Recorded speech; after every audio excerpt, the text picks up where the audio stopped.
3। Hello दोस्तों, मैं योगेंद्र आपके अपने YouTube channel new Heights coaching पर हार्दिक स्वागत करता हूं। आशा करता हूं आप सब लोग ठीक होंगे, स्वस्थ होंगे और अपनी पढ़ाई अच्छे से कर रहे होंगे। जैसा कि हम आज पढ़ने वाले हैं कैलेंडर, एक नए चैप्टर की शुरुआत करेंगे और जिसका नाम है कैलेंडर। ठीक है, कैलेंडर की शुरुआत करने से पहले इसके बारे में थोड़ी सी हम जानकारी ले लेते हैं। कैलेंडर होता क्या है, यानी कि कैलेंडर हमें कौन से कैलेंडर को पढ़ना है, तो हम बात करते हैं यहाँ पे हमें पढ़ना है कौन सा कैलेंडर, ग्रेगोरियन कैलेंडर यानी कि इंग्लिश कैलेंडर की हम बात करेंगे। जो कैलेंडर हमारा आधारित है कौन से कैलेंडर पर, ग्रेगोरियन कैलेंडर पर। यानी कि जिस कैलेंडर को हम देखते हैं जिसमें महीने होते हैं जनवरी से लेकर दिसंबर। कितने महीने होते हैं? 12 महीने होते हैं जनवरी से लेकर दिसंबर। जो हमारा कैलेंडर है ये वाला, ये किस कैलेंडर पर आधारित है? तो आप कहेंगे ये कैलेंडर आधारित है किस पर? Gregorian calendar. अब ये ग्रेगोरियन कैलेंडर क्या है ये समझने की जरूरत है। यानी कि रोम के निवासी से क्या थे, और रोम के चर्च में क्या थे, पादरी थे जिनका नाम था ग्रेग। यानी कि पादरी थे, क्या नाम था इनका? पॉप ग्रेगी। पादरी जब कोई होता है तो उसके आगे पॉप लगाया जाता है, तो नाम था इनका पूरा पॉप ग्रेगी। और इन्हीं के आधार, इन्हीं के नाम पर इस कैलेंडर का नाम पड़ा ग्रेगोरियन कैलेंडर। ग्रेगोरियन कैलेंडर की अगर शुरुआत की बात करें तो इन्होंने पहला दिन जो माना था वो माना था कौन सा? सोमवार। पहला दिन कौन सा था? सोमवार था। और तारीख थी 1 और सन 1, तारीख 1 सन 1। अगर मैं बात करूँ इस कैलेंडर की तो आपसे पूछा जाता है कि कैलेंडरीय सभ्यता की शुरुआत किस दिन से हुई थी? तो आप कहेंगे कैलेंडरीय सभ्यता की शुरुआत जो हुई थी वो हुई थी किस दिन से? सोमवार। किस दिन से हुई कैलेंडरीय सभ्यता की शुरुआत? तो आप कहेंगे कैलेंडरीय सभ्यता की शुरुआत किस दिन से हुई थी? सोमवार से। मुझे लगता है यहाँ पे कोई दिक्कत नहीं। कैलेंडर की बात करते हैं तो कैलेंडर में एक होता है हमारा सामान्य वर्ष और एक होता है हमारा अधिवर्ष। सामान्य वर्ष जिसको हम बोलते हैं जनरल, क्या बोलते हैं इसको? General year. और एक होता है हमारा अधिवर्ष जिसको हम बात करते हैं, इसको बोलते हैं हम क्या? Leap year. यानी कि सामान्य वर्ष की अगर मैं बात करता हूँ तो इसमें वर्ष में कितने दिन होते हैं? तो आप कहेंगे सामान्य वर्ष जो होता है उसमें 365 दिन होते हैं। पूरे वर्ष में कितने दिन? 365 दिन। और अगर मैं अधिवर्ष की बात करूं तो यहाँ पे जो दिन होते हैं वो कितने होते हैं? 366। यानी कि अधिवर्ष में एक दिन क्या हो जाता है आपका? एक्स्ट्रा ऐड हो जाता है। जो एक दिन होता है वो किस में ऐड होता है? कौन से महीने में ऐड होता है? तो आप कहेंगे फरवरी में ऐड हो जाता है। यानी कि लीप वर्ष में फरवरी जो होती है वो 29 की होती है। तो आप कहेंगे ये एक दिन आया कहाँ से? इस एक दिन का जो एडिशन हुआ यहाँ पर वो कहाँ से हुआ? तो आप कहेंगे कि एक सौरमान जो होता है, यानी कि पृथ्वी हमारा जो है, पृथ्वी जो हमारी है वो सूर्य का चक्कर कितने दिनों में लगाती है? तो आप कहेंगे टोटल जो है एक सौरमान जो होता है वो होता है 365 दिन। 365 दिन 5 घंटे 48 मिनट 47 सही 1/2 समथिंग ये बराबर होता है कितने घंटे के? 5 घंटे 48 मिनट 47 सही 1/2 सेकंड के। और लगभग ये बराबर होता है कितने के? 6 घंटे। लगभग कितने घंटे के? 6 घंटे के ये क्या होता है? बराबर होता है। तो अगर मुझे बताइए कि 365 दिन 6 घंटे में पृथ्वी जो है वो सूर्य का चक्कर लगाती है, तो ये 6 दिन मिलकर अगर 4 साल में हमारा कितने का निर्माण करेंगे? 6 × 24 यानी कि कितने घंटे का निर्माण करेंगे? 24 घंटे का निर्माण करेंगे। और 24 घंटे मिलकर किसका निर्माण करेंगे? एक दिन का निर्माण करेंगे। आपको समझ में आ गया होगा कि ये जो लीप ईयर के बाद जो लीप वर्ष होता है वो कितने दिन वर्ष के बाद आता है? तो आप कहेंगे 4 वर्ष के बाद आता है। और 4 वर्ष के बाद अगर आता है तो इसमें जो एक दिन ऐड होता है वो कहाँ से ऐड होता है? क्योंकि प्रत्येक साल जो है, प्रत्येक ईयर जो है वो कितने घंटे एक्स्ट्रा होते हैं? यानी कि 6 घंटे एक्स्ट्रा होते हैं। और ये 6 घंटे मिलकर 4 साल में किसका निर्माण करते हैं? एक दिन का निर्माण करते हैं। अब बात करते हैं कि हम पहचानेंगे कैसे कि कोई भी वर्ष अधिवर्ष है या लीप वर्ष है। एक ऐसे वर्ष जो 4 से क्या हो जाते हैं? डिवाइड हो जाते हैं, वो वर्ष आपके क्या कहलाते हैं? लीप ईयर कहलाते हैं। ऐसा ईयर जो 4 से क्या हो जाएगा? डिवाइड हो जाएगा, वो वर्ष क्या कहलाएंगे? आपके लीप वर्ष कहलाते हैं, यानी कि लीप ईयर कहलाते हैं। जिनको हम हिंदी में बात करें तो अधिवर्ष बोलते हैं। ठीक है, अगर मैं सामान्य वर्ष की बात करूं तो सामान्य वर्ष वह वर्ष होते हैं जो 4 से डिवाइड नहीं होते। जैसे 2025 की अगर मैं बात करता हूं तो इसमें वर्ष की संख्या कितनी है? तो आप कहेंगे इसमें 2000 तो है आपकी शताब्दी यानी कि सेंचुरी, और 25 क्या है आपके वर्ष। यानी कि 2025 में 2000 हमारी शताब्दी है, ये हमारी सेंचुरी है, और 25 हमारे क्या है? वर्ष है। तो 2025 में वर्ष की संख्या जो है वो कितनी है? 25 है। मैं कहूँ आपसे बताइए 2026 में वर्ष की संख्या कितनी? तो आप कहेंगे 26 है। मैं कहूँ 1937 में वर्ष की संख्या कितनी है, तो आप कहेंगे 37 क्या है, वर्ष की संख्या है। और 1900 आपकी क्या है, ये है 1900 आपकी जो है वो है शताब्दी, और 37 आपके क्या है, वर्ष। इसी तरीके से मैं अगर बात करूं, बताइए 2000 की, तो 2000 में वर्ष की संख्या कितनी है, आप कहेंगे वर्ष की संख्या 0 है, और 2000 हमारी क्या है, ये शताब्दी है। मैं बात करता हूँ 2036 की, तो इसमें वर्ष की संख्या कितनी है, 36 है, और 36 क्या है हमारी वर्ष है, 2000 हमारी क्या है, शताब्दी। तो हमें 4 से भाग देना है किसको, वर्ष को। जैसे 25 को मैं 4 से भाग करूंगा तो क्या 25 4 से डिवाइड हो जाएगा, आप कहेंगे 25 को अगर मैं 4 से डिवाइड करता हूँ, 25 4 से डिवाइड नहीं होगा, और जब 25 4 से डिवाइड नहीं होगा तो ये कैसा वर्ष है, ये सामान्य वर्ष है। कैसा वर्ष है, सामान्य वर्ष। इसी तरीके से मैं बात करता हूँ 2024 की, तो 2024 में वर्ष की संख्या कितनी है, आप कहेंगे 24 वर्ष की संख्या है, 2000 क्या है आपकी, 2000 शताब्दी है। इसको 4 से भाग करेंगे तो ये क्या है, पूरा पूरा डिवाइड हो जाएगा, 4 × 24, यानी कि ये आपका क्या कहलाएगा, अधिवर्ष कहलाएगा, यानी कि लीप वर्ष कहलाएगा। तो आपको पता होना चाहिए कि ऐसे वर्ष 4 से क्या हो जाते हैं, डिवाइड हो जाते हैं, वो वर्ष क्या कहलाते हैं, आपके लीप ईयर कहलाते हैं। आपको पता चल गया होगा कि वर्ष क्या होते हैं, ठीक है, और सेंचुरी यानी कि शताब्दी क्या होती है। मुझे उम्मीद है यहाँ तक आपको कोई दिक्कत नहीं होगी।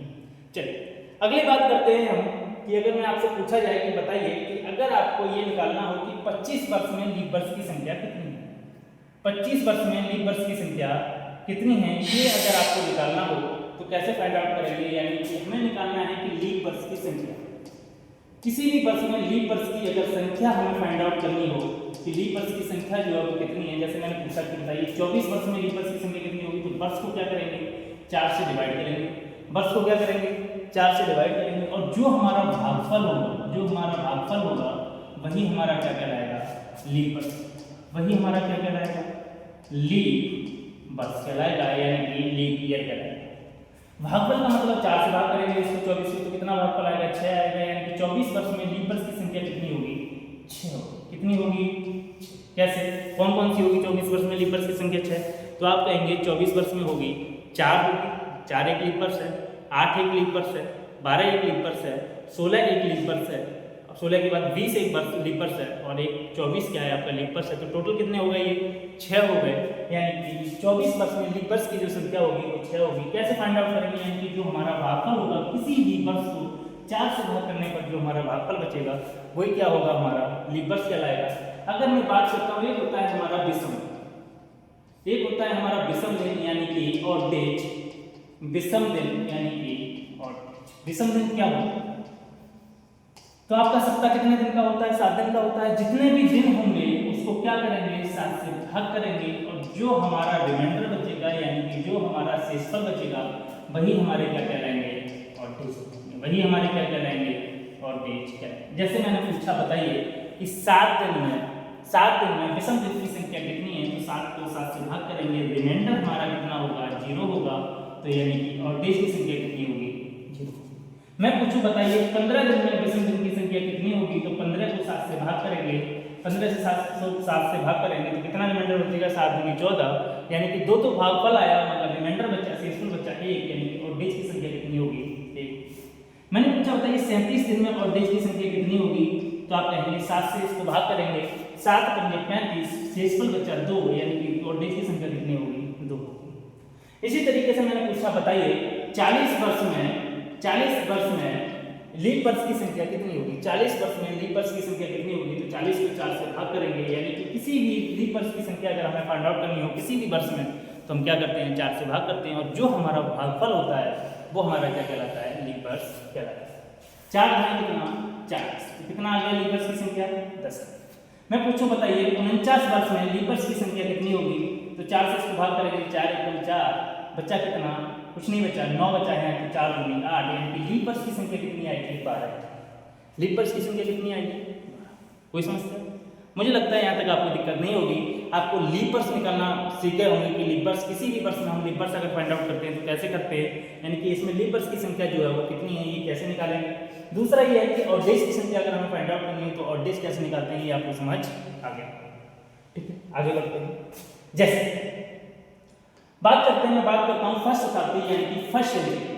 मैं बात करता हूँ फर्स्ट सेंचुरी यानी कि फर्स्ट शताब्दी, फर्स्ट सेंचुरी यानी कि फर्स्ट शताब्दी की अगर मैं बात करूँ तो कहाँ से कहाँ तक होगी, तो आप करेंगे ये होती है 1 से लेकर कहाँ तक 100। फर्स्ट शताब्दी कहाँ से कहाँ तक होगी? 1 से लेकर 100 तक होगी। सेकेंड शताब्दी की अगर मैं बात करूँ तो बताइए सेकेंड शताब्दी कहाँ से कहाँ तक होगी? तो आप कहेंगे 101 से लेकर कहाँ तक होगी? 200। मैं बात करता हूँ थर्ड सेंचुरी यानी कि थर्ड शताब्दी की, तो थर्ड शताब्दी की अगर मैं बात करूँ तो ये कहाँ से कहाँ तक होगी? तो आप कहेंगे 201 से लेकर कहाँ तक, सॉरी 301 से लेकर कहाँ तक होगी? सॉरी 201 से लेकर कहाँ तक होगी? सेंचुरी की बात करूँ तो 201 से लेकर कहाँ तक होगी? 300। मैं अगर फोर्थ सेंचुरी की अगर मैं बात करता हूँ तो फोर्थ सेंचुरी जो होगी वो कहाँ से कहाँ तक होगी? तो आप कहेंगे 301 से लेकर कहाँ तक होगी? 400। यानी कि फर्स्ट सेंचुरी कहाँ तक? 100 तक। दूसरी सेंचुरी कहाँ तक? 200 तक। तीसरी सेंचुरी कहाँ तक? थर्ड सेंचुरी कहाँ तक? 300 तक। और फोर्थ सेंचुरी कहाँ तक?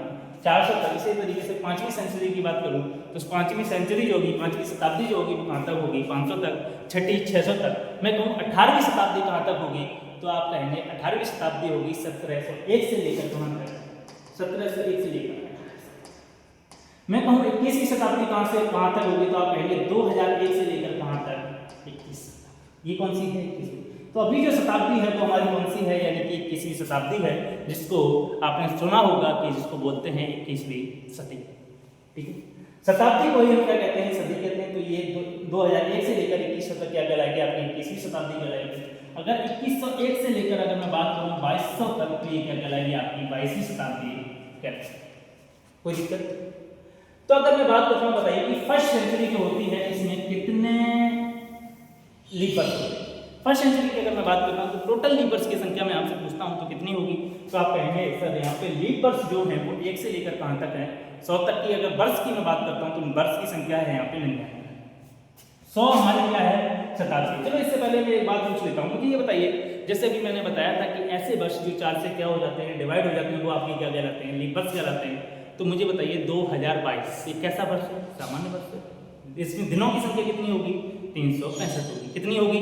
365 होगी। मैंने पूछा 2024 तो आप कहेंगे एक लीप वर्ष है, इसमें दिनों की संख्या जो होगी वो कितनी होगी? 366। ठीक है। मैंने पूछा बताइए 2048 तो 48 एक कैसी संख्या है? आप कहेंगे 48 जो है वो एक हमारी लीप वर्ष संख्या है। 48 कैसा है? 4 से डिवाइड हो जाएगा यानी कि लीप वर्ष कहलाएगा। और इसमें दिनों की संख्या जो होगी वो कितनी होगी? कितनी होगी? 366। इसी तरीके से मैं बात करता हूँ, मुझे बताइए कि सन 2000 में दिनों की संख्या कितनी होगी? सन 2000, क्योंकि यहाँ पे तो वर्ष की संख्या 0 है, तो आप कैसे फाइंड आउट करेंगे कि यहाँ पे वर्ष के दिन की संख्या जो होगी वो 365 होगी या 366 होगी? 1900 में कितनी होगी दिनों की संख्या? सन 1900 में। 1800 में कितनी होगी? 1700 में कितनी होगी?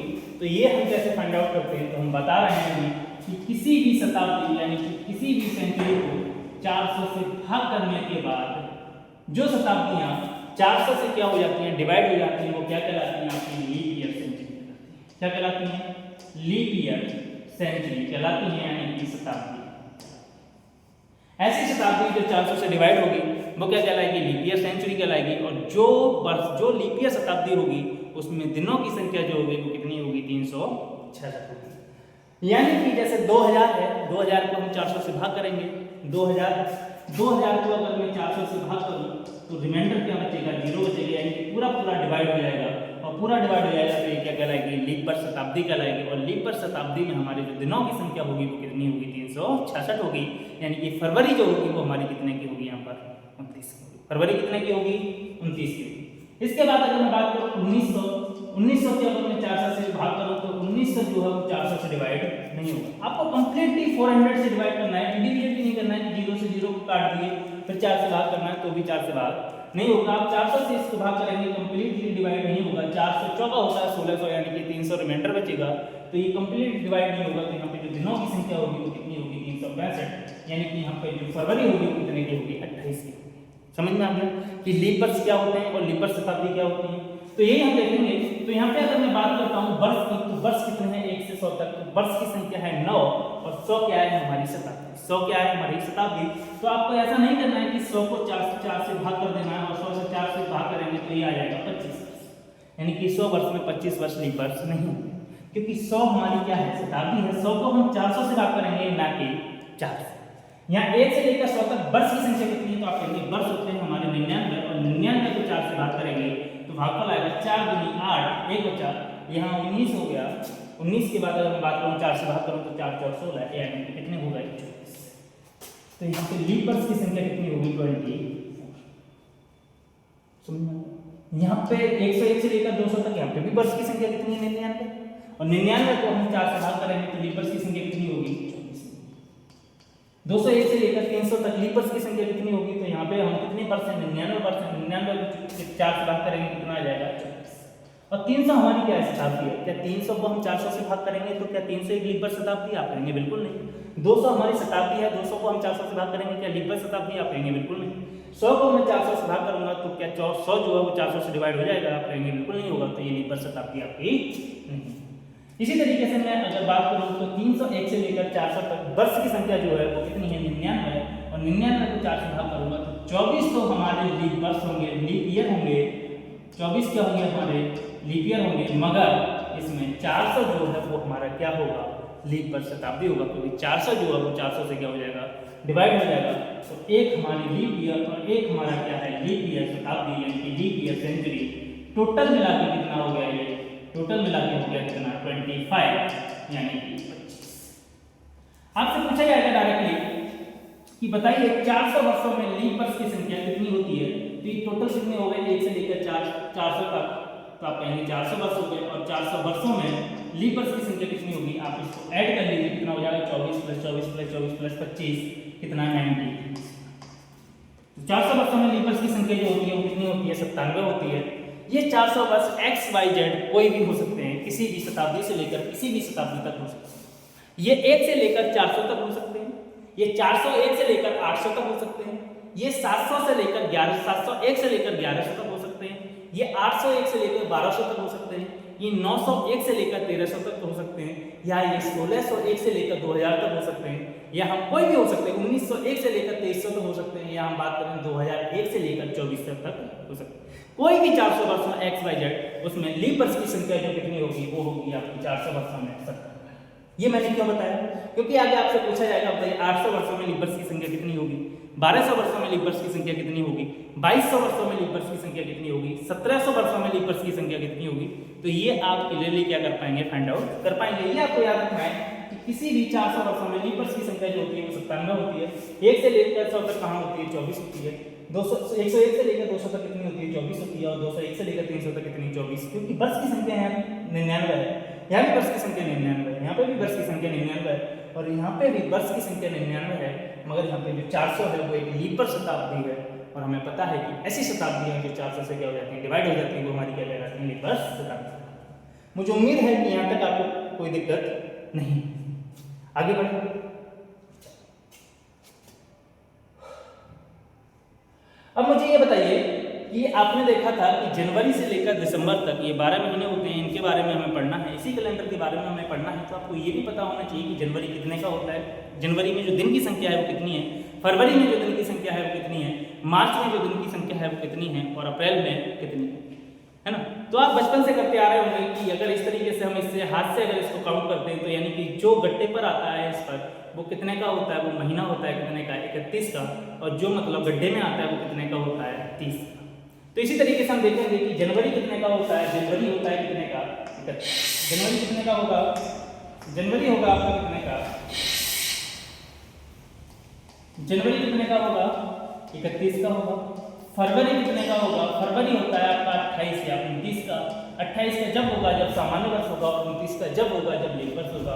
मार्च की अगर मैं बात करता हूँ तो मार्च कितने का होता है 30 का होता है। अप्रैल कितने का होता है, अप्रैल कितने का होता है 31 का होता है।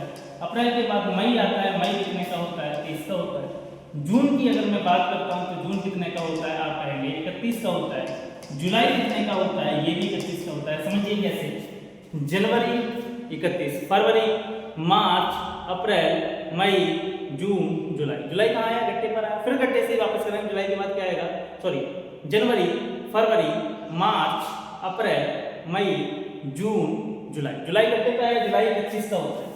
जुलाई कितने का होता है 31 का होता है, ये गलत हुआ है, ये मार्च 31 का होता है, सॉरी मार्च 31 का होता है, अप्रैल 30 का होता है, मई 31 का होता है, जून 30 का होता है।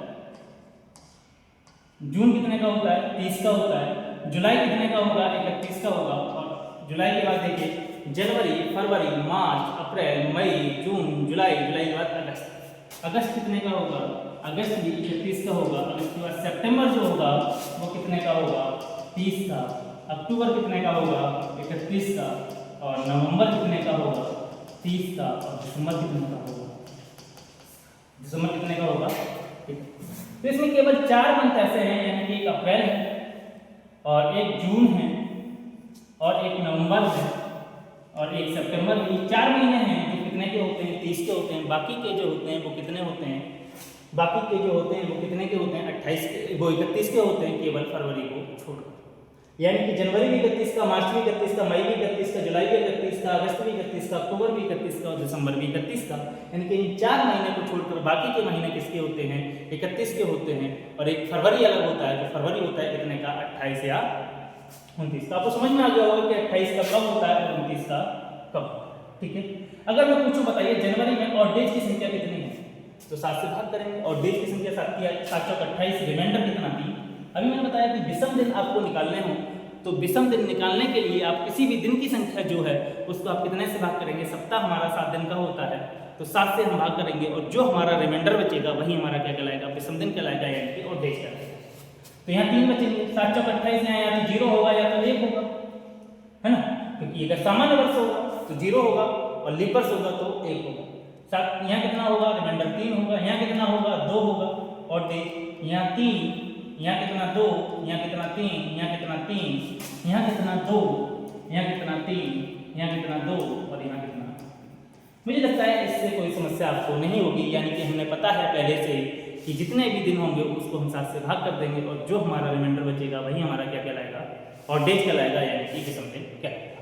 मुझे उम्मीद है कि इतना बेसिक जो है वो आपको समझ आ गया होगा। इसके बाद हम आगे बढ़ते हैं, है ना, पहले टॉपिक की तरफ। चलो कुछ क्वेश्चंस हैं वो आपको करने हैं, बिल्कुल बेसिक से क्वेश्चंस हैं, आपको बताने हैं। जैसे पहला क्वेश्चन है आपका ये कि 29 तारीख जो है वो 400 वर्षों में कितनी बार आएगी। 29 तारीख जो है वो 400 वर्षों में कितनी बार आएगी, ये आपको बताना है। तो बताइए 29 तारीख 400 वर्षों की बात कर रहा है कि 400 वर्षों में तो कितनी बार आएगी बताइए। 4497, 4361 या 4485 या 4821। तो आप कहेंगे कि 29 तारीख की हम बात करते हैं, अगर हमारा वर्ष कैसा है, जनरल है, यानी कि सामान्य वर्ष। कैसा वर्ष है, अगर हमारा जनरल ईयर है तो 29 तारीख जो है वो कितनी बार आती है, 11 बार। कितनी बार आती है प्रत्येक वर्ष में, 11 बार आती है। और अगर 11 बार आती है तो मुझे ये बता दीजिए कि कौन कौन से महीने में 11 बार आती है 29 तारीख। तो आप कहेंगे 29 तारीख की हम बात करते हैं तो जनवरी में भी 29 तारीख आएगी, फरवरी में 29 तारीख नहीं आएगी। कब, जब जनरल ईयर होगा तब। लीप वर्ष में फरवरी में भी क्या आती है, यानी कि 29 तारीख आती है। तो मार्च में 29 होती है, अप्रैल, मई, जून, जुलाई, अगस्त, सितंबर, अक्टूबर, नवंबर, दिसंबर, इन सभी के सभी महीने में क्या आती है, केवल फरवरी को छोड़कर, यानी सामान्य वर्ष की हम बात करते हैं तो फरवरी को छोड़कर 11 के 11 महीने में क्या आती है, आपकी 29 तारीख आती है। और अगर 400 के 400 वर्ष अगर मैं सामान्य मानूं तो क्या हो जाएगा, 11 गुणा 400 यानी कि 44। कितना आ जाएगा, 44। तो अगर सभी के सभी वर्ष सामान्य हो तो 400 वर्षों में जो 29 तारीख है वो कितनी बार आएगी, 44। क्या 400 के 400 वर्षों में सभी जो वर्ष होते हैं क्या वो सामान्य वर्ष ही होते हैं? ऐसा नहीं होता। अभी हमने पढ़ा था कि 400 वर्षों में लीप वर्ष की संख्या जो होती है वो कितनी होती है, 97 होती है। तो 97 ऐसे लीप वर्ष भी होते हैं, तो ये आ जाएगा आपका कितना, 44। मुझे कोई दिक्कत नहीं, उम्मीद है कि आपको भी कोई दिक्कत नहीं। 4497 यानी कि ऑप्शन, कोई दिक्कत। आगे ये 29 तारीख 400 वर्षों की बात करें, 500 की बात करें, 600 की बात करें, 700 की बात करें, 800 की बात करें कि 800 वर्षों में कितनी बार आएगी, 700 वर्षों में कितनी बार आएगी, आपको कोई समस्या नहीं। ठीक, जैसे मैंने पूछा बताइए 400 की जगह मैं लिख दिया 500 वर्षों में 29 तारीख कितनी आएगी। 500 को 500 तो क्या मानूं मैं, सामान्य वर्ष मानूं।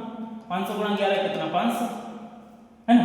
और 500 वर्षों में 400 वर्षों में आपको पता है कितने होते हैं, 400 वर्षों में लीप वर्ष 97 होते हैं। 400 वर्षों में 97 होते हैं, बच्चे कितने, 100 वर्ष। तो अगले जो 100 वर्ष बच्चे 400 से 1 से लेकर 500 तक, उसमें कितने होंगे, 500 तो आपके लीप वर्ष शताब्दी नहीं होगा, तो 99 वर्ष बच्चे, 99 लिखना 24, तो 24 ये हो जाएगा। 7 और 4 11 यानी कि हासिल 1 हो गया, 9 और 2 11, 11 और 1 12, हासिल 1 और यानी कि 621। तो आपका आंसर क्या होगा, 621। इसी तरीके से 700 में पूछे तो आप क्या कर देंगे, इतने तो आपके रहेंगे ही रहेंगे, इसमें 48 और ऐड कर देंगे।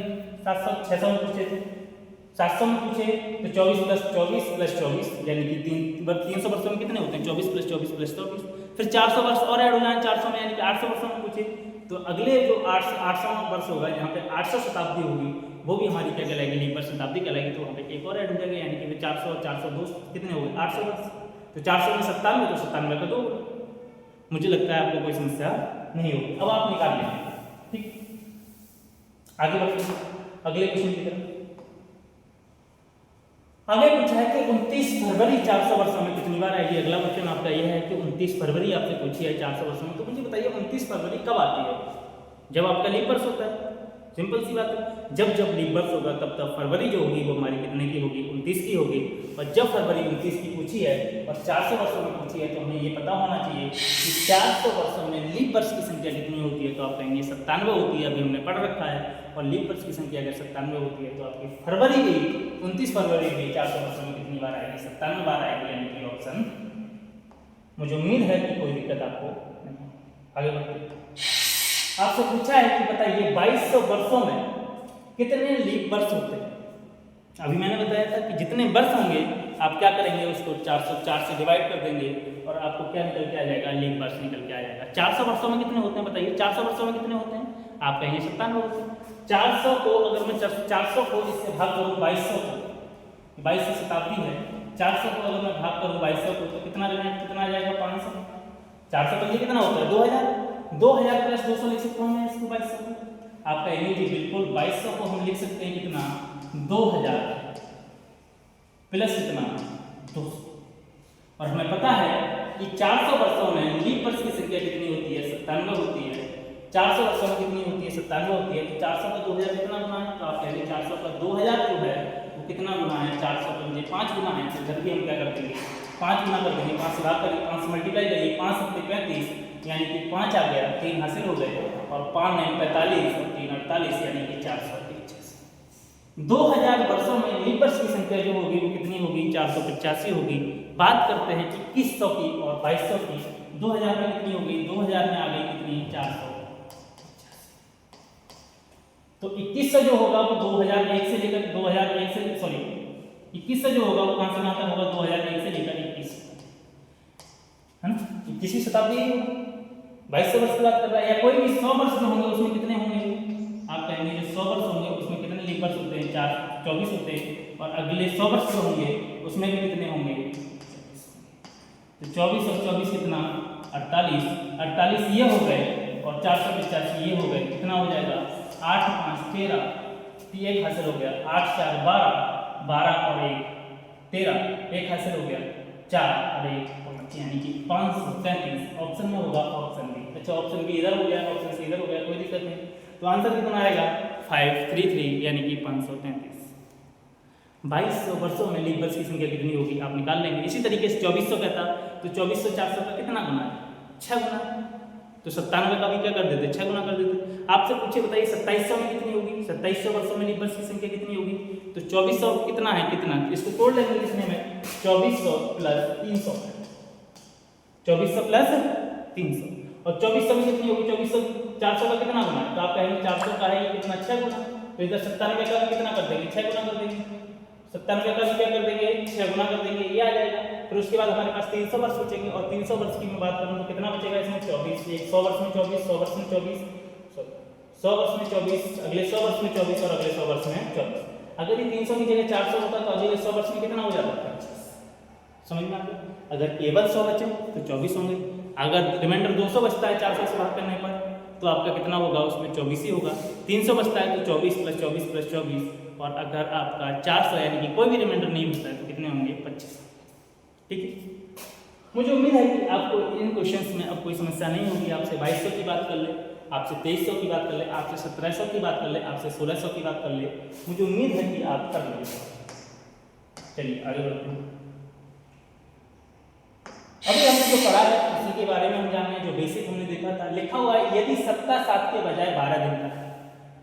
अभी तक हम कह रहा था तो 27 दिन में कितने विषम दिन होंगे, यानी कि ऑड डेज की संख्या पूछी है। और जब ऑड डेज की संख्या पूछते थे तो हम क्या करते थे? किसी भी दिन को 7 से भाग करते थे।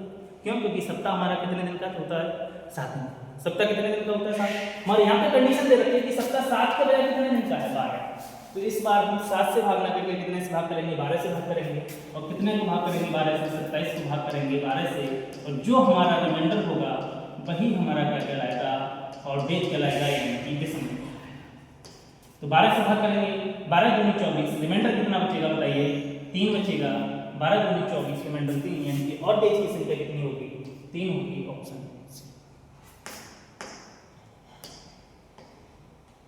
अगला क्वेश्चन है कि यदि सप्ताह 9 का दिन का है, कितने दिन का है, 9 दिन का है, तो इनमें से कौन सा विषम दिन नहीं हो सकता। विषम दिन का मतलब क्या बताया, रिमाइंडर बताया कि जो रिमाइंडर होगा वही विषम दिन होगा, और रिमाइंडर हमेशा उस संख्या से छोटा होता है जिस संख्या से हम क्या करते हैं, भाग करते हैं, यानी कि विषम दिन हमेशा जिस संख्या से हम भाग करेंगे उस संख्या से क्या होगा, छोटा होगा। तो सिंपल सी बात है कि 9 दिन का है सप्ताह, अगर 9 दिन का है तो इसमें से पूछा है कि कौन सा विषम दिन नहीं हो सकता, तो 9 से बड़ा तो नहीं होगा विषम दिन।